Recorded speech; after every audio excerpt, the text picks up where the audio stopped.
The vegetables are fresh, and there are enough wheats and grains stocked up. I'll pass on the seafood. Oh, it's you. We meet again. Surprised to see me here? It's the director's orders. Xiangling worked all day and night at the restaurant during the festival and didn't get to have any time to enjoy the festivities. The director sent me here to help out in the kitchen so that Xiangling will have some time to herself. But with someone as hardworking as you around, there seems to be nothing much for me to do. It feels good seeing my old friend in the kitchen, fetching ingredients and lighting fires. Perhaps I should borrow Cloud Retainer's Supreme Cuisine machine to speed things up. You'd still prefer to make them by hand, but of course.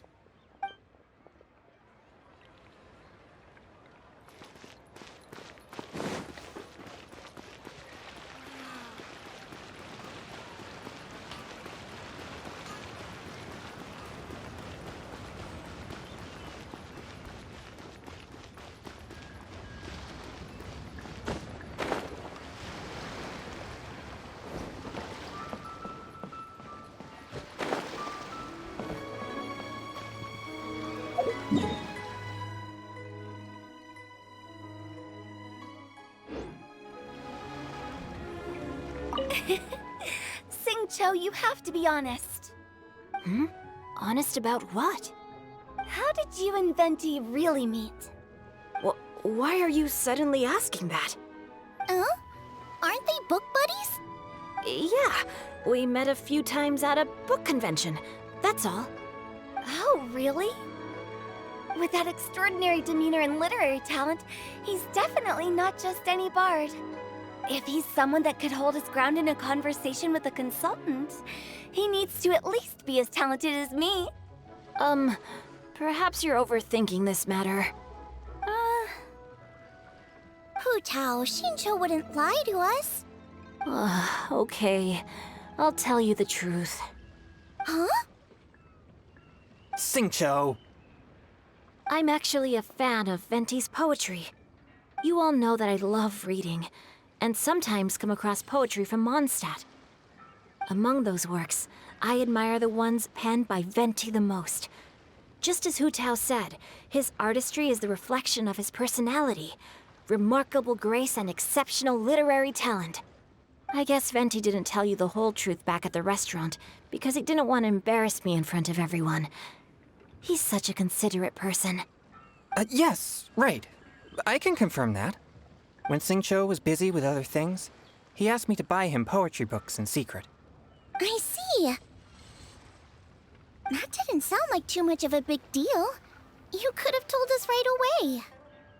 Well, I'm telling you now, aren't I? Oh, so that's your story. Forget it. Let's drop this topic. It's not often that the four of us are all together. What should we do next? Hide and seek, hopscotch, or some shopping? Since there's 4 of us, why don't we borrow a mahjong set?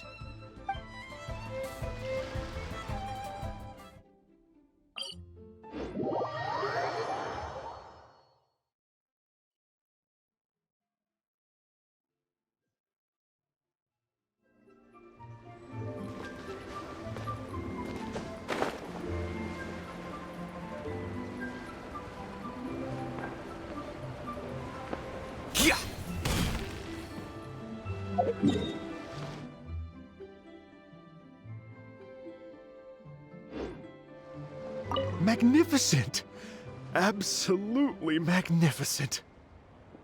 Yes, when I heard the music coming from up in the clouds, I was so stunned I could barely think or move. I felt like it had a special kind of hold over me. Or maybe it was the adeptal power within the music. And the ensemble at the end was truly sublime. I felt like I would have started to cry if I hadn't been one of the performers on the stage. Magnificent! Absolutely magnificent. Well, Lady Ningguang, the Tianquan of the Liyue Qixing, has invited me to visit her again at Yujing Terrace to discuss a long-term collaboration plan. I do hope everything goes well and that we have more opportunities to collaborate in the future. The next time we have another performance, you'll have to come. I will save the best seat for you.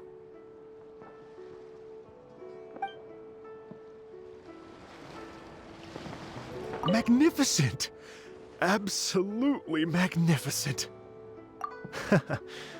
I've already given her my thanks in person. This is what she said. It is only natural to lend a hand when we see someone in distress. The wonderful music you brought to Liyue is worth far more than gratitude. Truly, I felt so honored. But I've also made a decision for myself. I will strive to create even more wonderful, original music for this era. Our era. Magnificent! Absolutely magnificent! We couldn't have accomplished all this without you. Please accept my most heartfelt thanks again.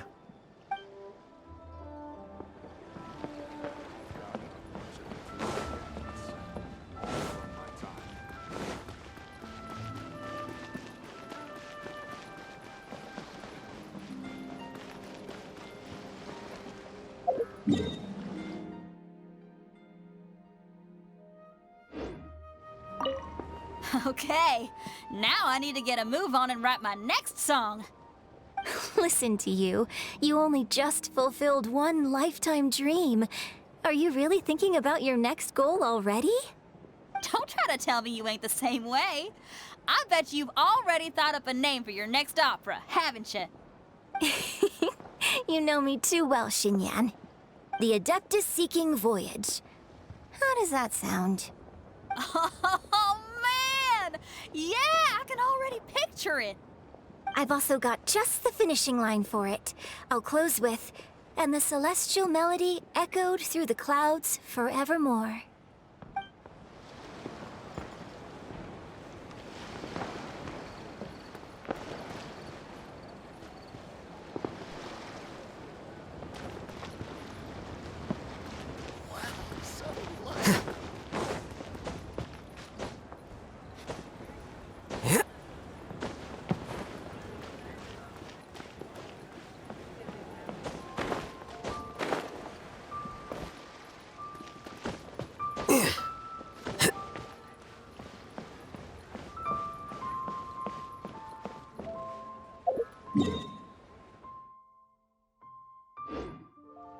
The Lantern Rite celebrations are getting better by the year. Such wonderful music. Dr. Baizhu, I've brought the herbs. Who are they for? The singers. Performing at a music festival is very demanding. Using these herbs in good time will protect their voices from damage. Oh, that's why you were preparing them all night. I dared not neglect the Yuheng's request. Her messenger was quite insistent that it should take top priority. Let me double check again. This one is for...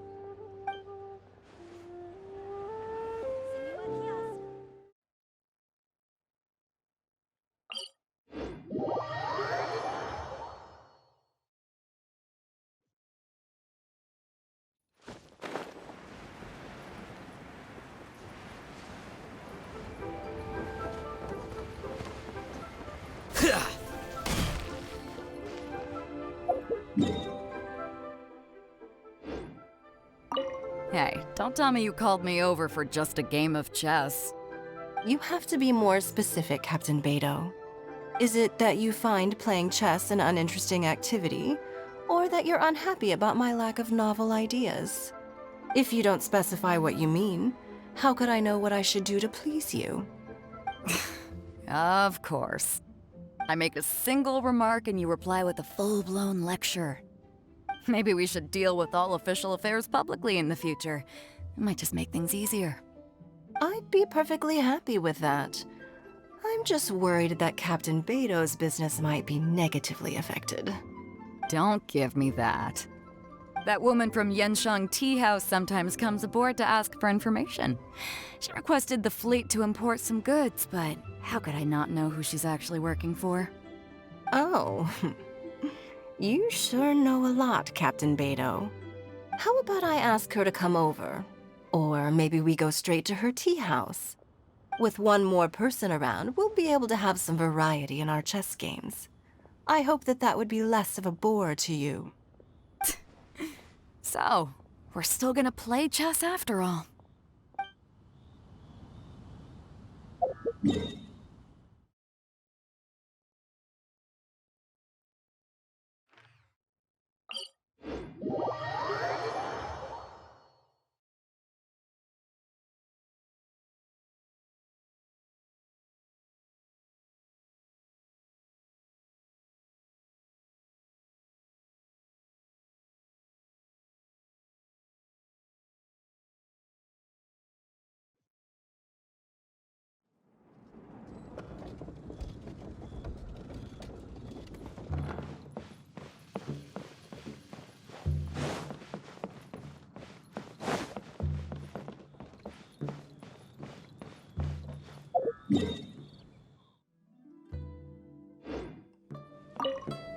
Yan Xiao just came up here with some almond tofu, but I haven't finished everything Xiangling gave me yet. You should try some too. I'm not as experienced in tasting mortal food as you, and I couldn't tell the difference. There must be many different stories to tell of the hustle and bustle of the mortal world, too. You can tell me. I will listen.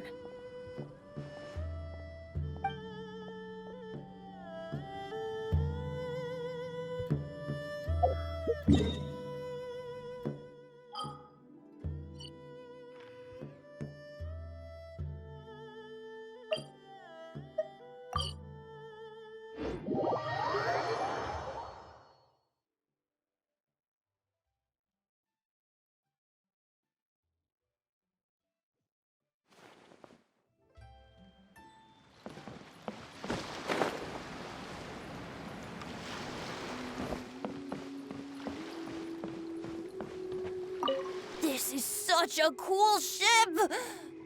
Facing the sea breeze and gazing out at the soaring seagulls, makes me want to sing out loud!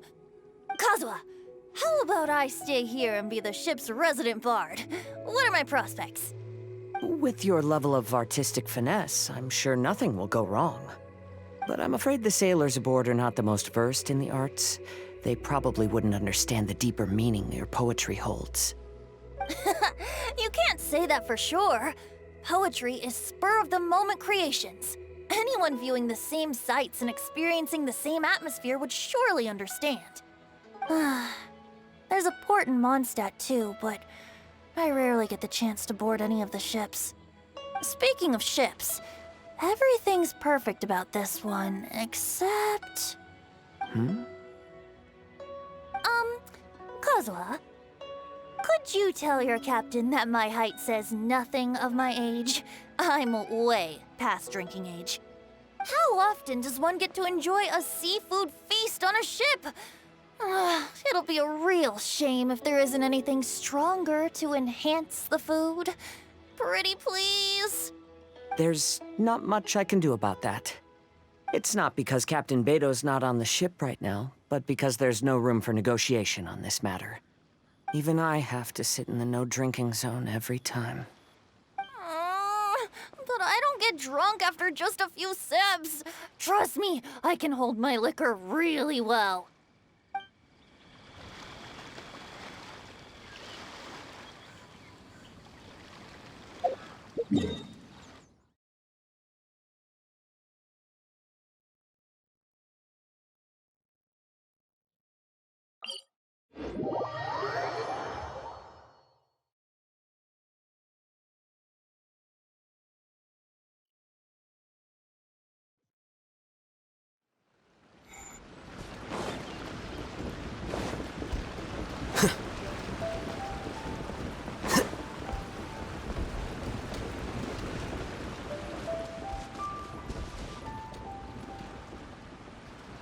I'm so happy. And all the grandmas and grandpas in Qingce village had a great time too. You mean, what am I doing here? Well, just now, I did a performance for everyone. Although I can't play an instrument anywhere near as well as Master, I can still sing. Even Granny Roshin said I did a great job. She also gave me some candies. I'm so happy. And all the grandmas and grandpas in Qingce village had a great time too. Master's told me a lot of stories about the Adepti. There was Skybracer with the giant deer horns, and Seagazer who loved to collect treasure. Sometimes Master talks and talks for a long time until her voice starts to sound sad. But then she always breaks into a smile again and tells me all of the things each of them loved best about Liyue. I love everything about Liyue. Some of the Adepti are gone now, but it's okay, because I'm gonna help take care of everyone in their stead. I'm so happy, and all the grandmas and grandpas in Qingce village had a great time too. I'm happy that Mr. Dvorak found the fairy lady from his story, and I'm also happy that it turned out it was Master all along. Also, I helped out this time too, didn't I? So that means I was paying homage to my master? Oh, also, Mr. Dvorak got one of his friends to bring me a toy from Fontaine. I like it a lot. At first, I didn't know whether I was supposed to accept it or not, but then Master said it was okay, so I did. I'm so happy. And all the grandmas and grandpas in Qingce village had a great time. See you!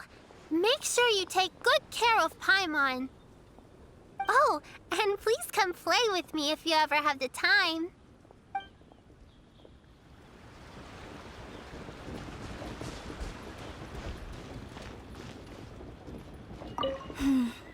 Granny, you play so beautifully. Do you think you could teach me? Oh, child, you simply never stop, do you? This festival is a rare chance to rest and relax. But here you are pestering me to teach you this, that, and the other. Don't worry, Granny. I'm a fast learner. And anyway, the sooner I start learning, the sooner we'll be able to perform a duet together. A musical duo is only as good as its weakest link. So you gotta teach me all your secrets, okay? All right. Well, you can start by making me some more tea and leaving it to cool on the side. Sure, Granny.